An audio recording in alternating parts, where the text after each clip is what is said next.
سورہ شعراء آیت 111 اعوذ باللہ السمیع العلیم من الشیطان الرجیم بسم اللہ الرحمن الرحیم۔ قالو وہ بولے انؤمن کیا ہم ایمان لے آئیں لکا تجھ پر واتبعک جبکہ تیری پیروی کی ارذلون کم درجہ نیچ گھٹیا رذیل لوگ۔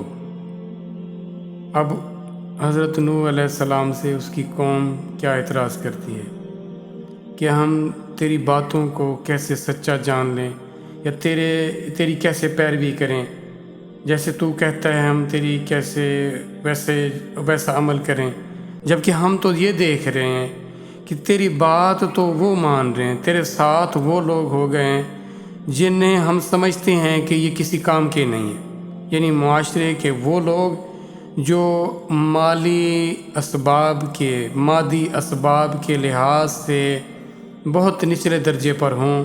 تو ان کو معاشرہ کیا سمجھتا ہے، لوگ کیا سمجھتے ہیں۔ یہ انسانیت کا مسئلہ شروع سے ہی آ رہا ہے کہ وہ ان مادی چیزوں کا اہمیت دیتا ہے، وہ کسی کی خوش بختی کو یا کسی کی قابلیت کو جو اس کا پیمانہ ہے یہ مادی چیزیں ہیں، تو اگر کوئی ان میں کمی ان کو نظر آتی ہے تو وہ یہ سمجھتے ہیں کہ یہ نااہل لوگ ہیں، یہ ناکام لوگ ہیں، اور جب یہ ناکام لوگ کسی کے بھی ساتھ ان کو نظر آتے ہیں تو وہ اس جس کے ساتھ نظر آتے ہیں اس کو بھی اہمیت نہیں دیتے، اور یہی وہ کچھ کہہ رہے ہیں وہ لوگ حضرت نوح سے کہ ہم تیرے ساتھ کیوں چلیں، ہم تیرے ساتھ کیوں بیٹھیں، جبکہ تیرے ساتھ جو لوگ بیٹھتے ہیں ان کی حیثیت تو یہ ہے۔ اب یہ قرآن ہمیں بتا رہا ہے کہ حقیقت میں گھٹیا یا نچلے درجے پر کون ہے، وہ ہے جس نے اس دنیا کی زندگی اور عارضی چیزوں کو اہمیت دی ہوئی ہے، اور اس کے مقابلے میں وہ آنے والی زندگی کو بھلائے بیٹھا اور اس کو اہمیت نہیں دے رہا، جو اپنے خالق اور مالک سے بے وفائی کر رہا ہے، اس کی خلاف ورزی کر رہا ہے، اس جیسا گھٹیا اور نچلے درجے کا کوئی ہو نہیں سکتا۔ دیکھیں ہمارے ہاں کچھ چیزیں اسٹیبلش کر دی گئی ہیں، عزت، ذلت، کامیابی، ناکامی، غمی اور خوشی کا جو معیار ہے وہ کچھ الگ سا ہے، اور جو حقیقت ہے، جو قرآن جس کی طرف ہمیں بلا رہا ہے اس کا معیار الگ ہے۔ اب یہ کنفلکشن ہے، یہ کنٹراڈکشن ہے، یہ ایک تضاد ہے، اس کو سمجھنا ہے،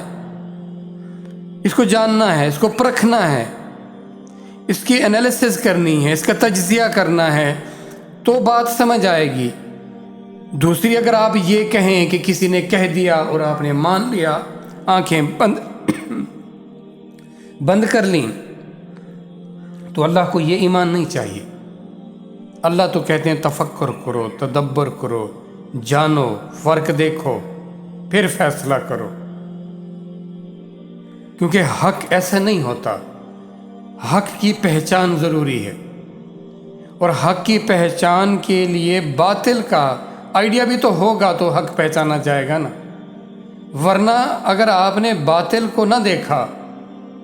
اس پر تفکر نہ کیا، اس کی حقیقت کو نہ جانا،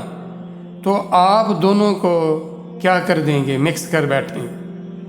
اور آپ کی پہچان نہیں رہے گی۔ اب یہاں پر عزت یا درجوں کے بہتر ہونے کا جو معیار ہے وہ کیا ہے، وہ ہے تقویٰ، اور تقویٰ اللہ سے تعلق کے بنا نہیں آ سکتا، اور ان لوگوں سے کے ساتھ معیت یا ان لوگوں کے ساتھ صحبت اختیار کیے بنا نہیں آ سکتا جو آلریڈی اللہ کی طرف گئے ہوئے ہیں۔ اور اللہ کی یہ انسانوں پر بڑی مہربانی ہے، بڑا کرم ہے کہ نہ صرف وہ پیغام بھیجتے ہیں بلکہ اس پیغام پر عمل کرنے والے بھی بھیجتے ہیں، وہ اس دنیا میں رہ کر ان کو دکھاتے ہیں کہ دیکھو جیا کیسے جاتا ہے، تم سمجھتے ہو نا زندگی کے جو لوازمات زندگی کو تم نے اتنی اہمیت دے رکھی ہے، ان کی حقیقت کیا ہے، کیسے ان کو مینیج کیا جا سکتا ہے اور کیسے ان کے ساتھ یا ان کے بغیر کیسے جیا جا سکتا ہے۔ تو اللہ ان کو پریکٹیکلی کر کے یہ دکھاتے ہیں کہ دیکھو میرے بندے ایسے جیا کرتے ہیں، میرے بندوں کی سوچ اور اپروچ کیسی ہوتی ہے۔ یہ پریکٹیکلی ہر دور میں انسانوں کے لیے وہ لوگ موجود رہے جنہوں نے ان کو کر کے دکھایا۔